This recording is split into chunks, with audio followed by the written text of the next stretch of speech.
days, as the president said on Twitter, a ridiculous benchmark or an important one? Well, I think obviously in the context of an entire administration, there is a lot that I think we feel very proud that we've done and taken care of.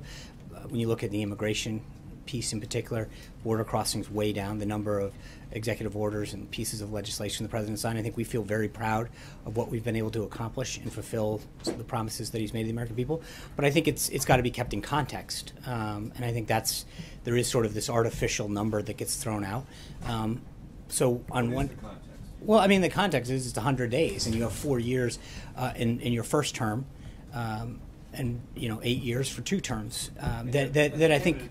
Trump introduced a contract with the American voter over 100 I days. understand, right. And so again, I think when you look at the number of pieces of legislation, the executive orders, business confidence, the place, the U.S.'s role in the world, there's a lot that we feel that a lot of accomplishments that have occurred, and we feel very good about what we've done as we head up to this first 100 days. But I think you're going to continue to see a lot of action and a lot of results going into the second 100 days, the third 100 days, all the way through. In 100 days, there is no funding, explicit funding to the wall, and there's no health care reform or repeal of Obamacare. Would the president consider that, and would he invite his supporters to consider that a conspicuous failure based on the promises he made during the campaign? Right. I think when you look at the totality of what we've accomplished on job creation, on immigration, on trade,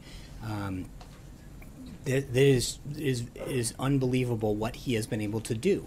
And so it's not, you can cherry pick any couple of things and say, okay, well, what about this or that? But I think when you look at it overall, in terms of the drop in border crossings, if you look at consumer confidence and the relationships that we've developed around the globe and the accomplishments this president's had on protecting the country, on bringing back jobs and starting, those have been unbelievably significant. And so to minimize that or to look and pick out 2 or 3 things, but I think, look, we're going to continue to push for health care reform. We feel very good about the direction that it's going in.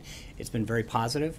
And I think that the construction of a wall is going to continue to be an area that moves forward. But all of that stuff is happening just as the president asked for and committed to doing. Some of it, has been a little slower, but mostly because of working through Congress and getting things done. But when you think about what he's started, he'll move forward on tax reform, health care, on immigration, on trade. It's been a hugely successful first 100 days. The contract with the American voter that the president signed included 10 pieces of legislation. Mm-hmm. Right now, he's 0 for 10. Only one of those has actually been introduced. Right. And I think that we're going to continue to work with Congress.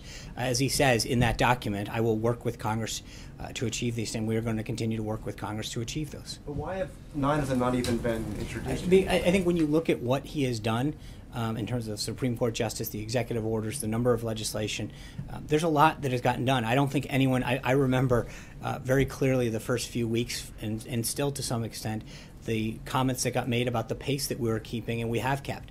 The president has been extremely busy, and I think when you recognize the amount of issues that he's tackled, the amount of progress that he's made, it is very significant, and we will continue to present all of that throughout the week. But again, as I said to Major, I think you can look at a few of these areas and nitpick a couple of them, but I think overall, he has signed a record number of executive orders. He has rolled back regulatory reforms. No, I understand that, but right. To take action. But I don't think there's any question that the president has done a significant amount for the American people on the issues that he has put forward during the campaign.